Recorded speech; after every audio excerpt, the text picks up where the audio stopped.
Okay, and welcome back, everybody. This is the First Inning Radio Show live on television radio and television.com.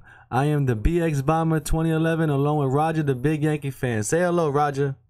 Hello, BX Bomber. Everything is going pretty good.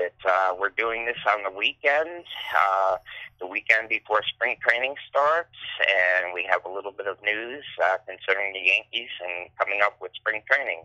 Yeah, man, it's getting closer and closer, little by little. And I saw a lot of video on Luke Voigt, and he was hitting some bombs over there. And then I saw him on the show with Michael Kay, and he was talking about how he made it to the majors and all that. That he was playing for his hometown in St. Louis.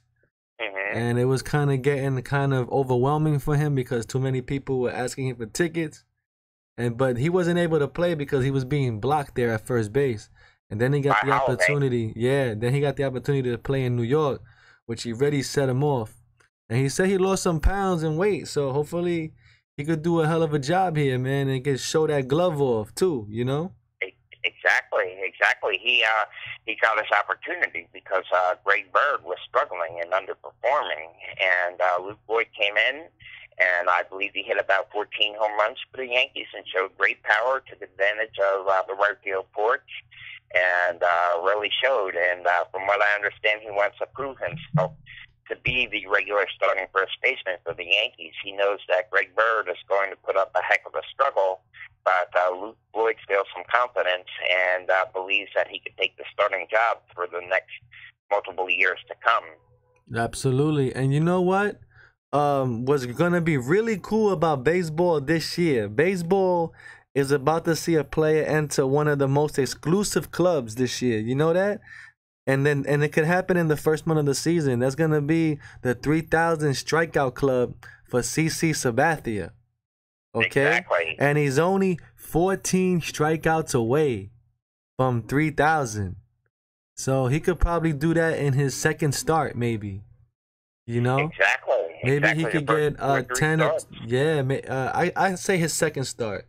He could probably get like 7 and 8, 9 on his first one, and then he'll break it on his second start. Yeah, CC Sabathia, he has one contract that the Yankees signed in 2009.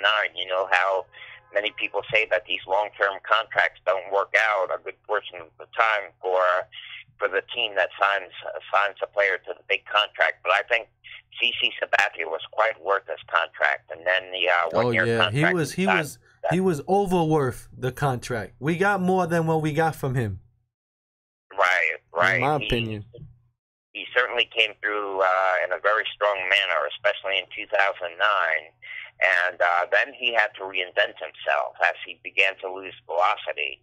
And he reinvented himself and has a very strong slider now. And he can still get it up there into the low 90s, but he relies a lot on finesse now and upon location of his pitches. And he has become a bit of a finesse pitcher and has reinvented himself and is still quite productive and doing a good job for the Yankees. Yeah, actually, you could say like 10 years ago, after the Yankees won the World Series there with Sabathia, the health department there, they told him to stop eating a box of Captain Crunch every day. You know, and ever since he stopped eating that box of Captain Crunch, he kind of lost his power after that, you know? Exactly. And he hasn't never been the same after that, you know? And then he developed that knee problem, which now that he plays with the knee brace, which he's doing good with, but still, you know, I don't know. I guess he needed that weight for himself, but I don't know if his knees would have held up as long as it did right now. You know what I mean? Right. So exactly. He was the type of player that actually did better being heavier. I mean, as far as power was concerned. Yeah. But as you said, his knee, I mean, he's had quite a bit of problems with that knee. And he's just such a big man, at 6'7" and 300 pounds, that the knee might not be able to handle. Because what happens is for anybody, even myself, what happens is if you haven't been, if you're a big person like that and you start exercising, you know, to try to lose that weight or just to try to be exercise and be fit in the first place, you know, when you start running and start doing those cardiovascular things, your knees are gonna start hurting naturally because your knees aren't used to the weight of going up and down like that. You know what I mean? So Yes, it's putting a lot of pounds per square inch onto the knee. yeah, so your body has to get used to that after a while. So after you get used to it, then you become solid. You know, after a while, the pain goes away, and the pain, you know, you get used to it, and it doesn't hurt anymore, and you become solid with it, and then your knee becomes stronger after. Exactly. You know, so that's probably where he's at now in his career, where his body is stronger, but too bad he's at the end of his career. Yeah. Yeah. You know, so at least he can finish strong, you know? Right. And one of the best exercises, really low impact exercises, is doing a lot of nice walking. You know, get out and take nice walks and stuff, especially for older people. And that is low impact, and that's good for cardiovascular. So just getting out and doing decent walking can really absolutely. And you know what? Speaking from experience, I am a professional runner. I ran 6 in a row New York City marathons. So I know what I'm talking about.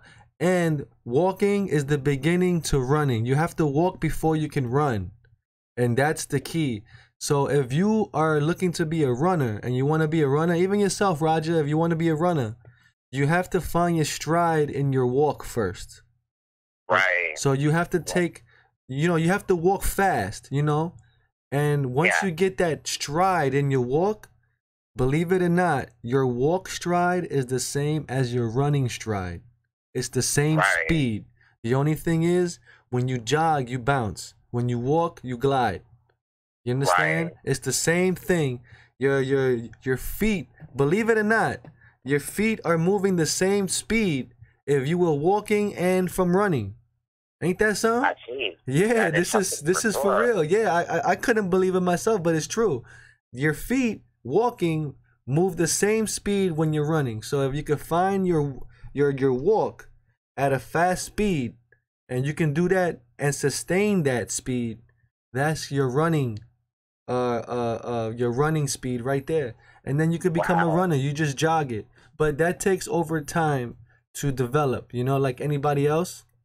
Yes. So this is gonna take you maybe 2 years to become an actual runner, you know, with no pain. I'm talking about no pain, and you glide right into it. You know, there's people that actually exercise and they don't know how to exercise, and they get pains and blow their backs out and knees and all kind of stuff, you know. They try to do too much too quickly. Exactly, and that's why spring training in baseball is very important, you know. And a lot of players, they work out continuously over the winter. You know what I mean? It's not like before in the old days where Babe Ruth, he went home to his cottage in the winter time somewhere and ate 1,000 hot dogs and came back 100 pounds fatter, and he comes to spring training to lose the weight. You know, that's not the case anymore. You know, guys are bodybuilding.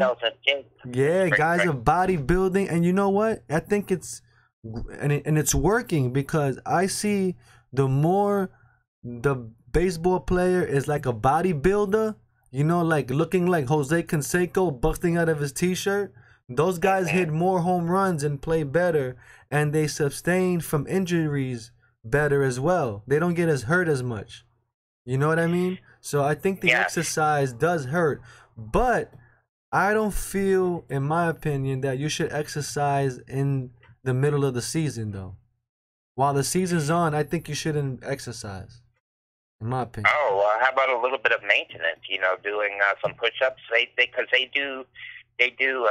Well, obviously they do cardiovascular and strength training as they're playing the games as well. They continue to do them all. You know, the Yankees have a huge training room set up next to their clubhouse. Yeah, because see, for me, like, let's go back to running, right? When I used to go to the races, right, I used to hold my energy till the starting line. You understand? And use my energy for the race. Now, there's a lot of people that when they go to the race, these guys are running laps already and doing this and doing that, wasting energy. You know, I believe in conserving that energy and save it for the race, and that way you can really take off. You know, Right. so You like, have to pace yourself. right, because it turns into survival after a while. You know what I mean? Just like an MLB season, it turns into survival. So I think you can do some strength training and stuff like that, but I think I wouldn't exercise at all in the middle in the Oh. season. During the season I wouldn't, because you need your energy to play for that game, you know? Well, they continually have to do stretching. They have to do stretching. Yeah, And yeah. you see them before the games. They get out there and they do all the stretching. And I'm down with that. sprint. Yep. I'm cool with that. Can I continue? When I was a teenager playing baseball, obviously I was in much better shape than I am now. I've had 10,000 packs of cigarettes since then, but I still get out and do my walking and everything. But at that time, I was doing a lot of jogging and running and cardiovascular, and all of that as well. Playing baseball as a teenager. And now I'm kind of an older guy. I need to get a little more exercise myself these days. And you have to drink a lot of water. Drink water. It's very important. And you know what? When you're running, I didn't know this. Gatorade is very important as well, because you have to bring back the electrolytes. I learned a lot about this stuff. And those electrolytes is you can't really get that in a lot of water. You know what I'm saying? So sometimes you really need Gatorade as well too, mixed with water, Exactly. And also what we could say is that the report from Jim Duquette has come out. Jim Duquette, who used to be the Mets GM but is now doing reporting, has come through and said that the Yankees have come through with an offer for Manny Machado of 7 or 8 years at approximately $220 million.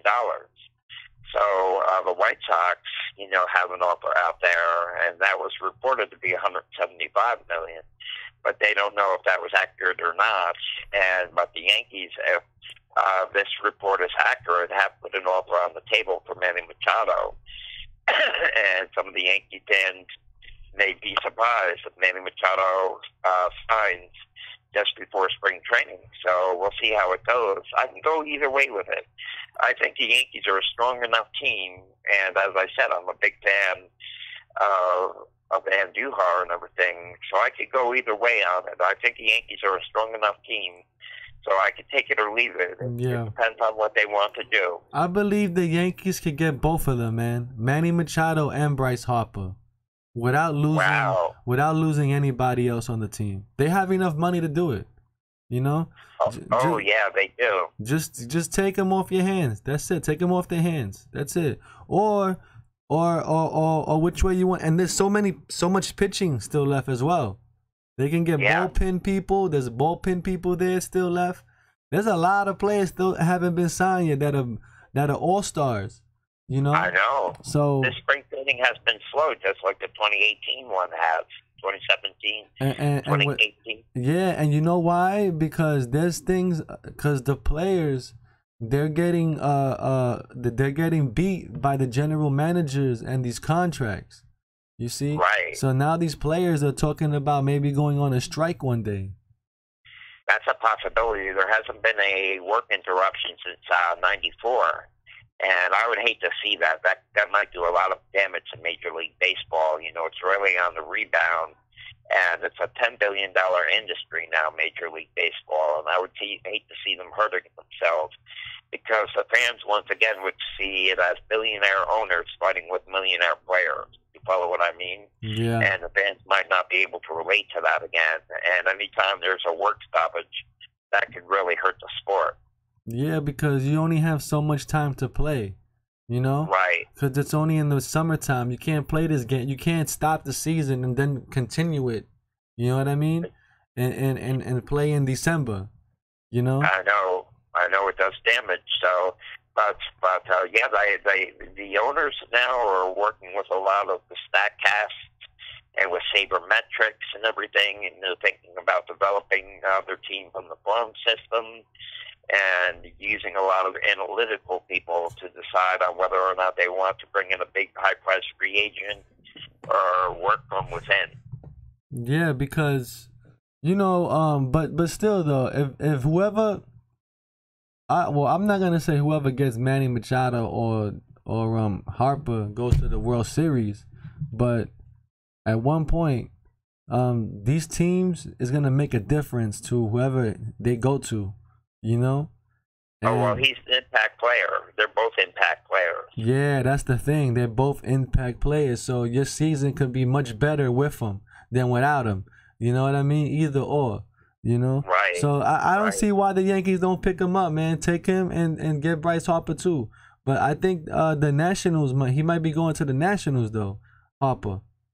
And, he would go back to the Nationals. And I heard a report there as well that he's liking the looks of San Francisco as well. I see. And also, speaking of that, I forgot to mention, there's been some rumors that the Giants might be interested in taking Jacoby Ellsbury, but I heard a report that they might want to swap bad contracts, where Jacoby Ellsbury would go to the Giants, and the Yankees would take Plato, the pitcher Plato, off of the Giants' hands. Oh my God, that'd be awesome. I'm not sure if that would be such a good idea or not, really, because you'd be really swapping two bad contracts. But I don't know. What do you think of it? No, he's a good pitcher, that guy Plato, man. Yeah, he can get at you. He can get you out of jams, man, and he's a high energy player. You know, right? So he'll be good for a guy just to throw in there. You know, when we don't need Betances and all these guys, you throw him in there. You know, as the extra guy. You know. Yeah, I didn't really quite know what to think of it. That's why I wanted to ask you. No, he's a pretty clutch pitcher, actually. I can't tell you. Yeah, I can't tell you off the top of my head of last year, but he plays really well. So you can use him in a role like the Yankees, where yeah, man, where he can come in time to time, you know, and you could use him. That's a person that you could use, you know. Right. That you can, how you say that, they're disposable, you know? Yeah, exactly. And you can save your other guys, and he's capable of getting people out, you know? Exactly. He's not going to be, dependable as well. Like, he's not going to be like a Tyler Clippard that's going to freaking blow a game every time he comes in. You know what I mean? Yeah, I remember that game that we were at in September with the Blue Jays, and Tyler Clippard came in. I just watched that vlog again, and the Yankees came back to make it 8-7. And you were saying, Tyler Clippard, are you crazy? You closed the game. It's now 7-8. But that's how it ended up, 8-7. Blue Jays. That was a good vlog. Yeah, you really did some good vlogs in 2018. I was glad to be in some of them. I can't wait till the next game, man. I plan to make my first game calendar day. Okay, excellent. Sounds good. I'll probably be up a little bit later than that. But, that's against Baltimore. But anyway, so that is the report by Jim Duquette. He's reporting that the Yankees have made the offer for $220 million for Machado for 7 or 8 years, and we'll see where it goes from there. And you know, and to talk about that, let's go back to CC Sabathia and his 3,000 strikeouts, right? Mm-hmm. There's only 17 pitchers to reach 3,000 strikeouts. That's crazy. So he's gonna be number 18, right? Yes. And mostly wonderful. Everybody on this list is a Hall of Famer. So yeah, this could actually make him a Hall of Famer, CC Sabathia. And if you want, I could read you the names real quick. Sure. These are all Hall of Famers. Listen to this name. Walter Johnson, 1923. He's one of the first guys in there. Bob Gibson, hell of a pitcher. Gaylord Perry, I got his autograph. Nolan Ryan, 1980. Tom Seaver, 1981, got his autograph. Let's see, Steve Carlton, another awesome guy, 1981. Ferguson Jenkins, got his autograph, 1982. Ooh, Don Sutton. Look at that. Don Sutton. He did it in 1983. Phil Niekero. He did it in 1984. Bert Beverlin, 1986. Roger Clemens. Bert Beverlin, yeah. Bert Beverlin, I'm sorry. 1986. Roger Clemens, 98. And even Randy Johnson in 2000. Greg Maddux in 2005. Kurt Schilling with the whole sock and the red blood and the whole thing in 2006. And Pedro Martinez, Who's Your Daddy? Who's Your Daddy? In 2007. And John Smoltz, 2008. Right. And the strikeout leader, of course, is Nolan Ryan. Yeah, man. So, man, over 5,000 strikeouts. I forget his exact total now. I think it was over 5,000 strikeouts for Nolan Ryan. Yeah, Nolan Ryan. That dude is like, he was like he was mythical being, man. Oh, you know? Yeah.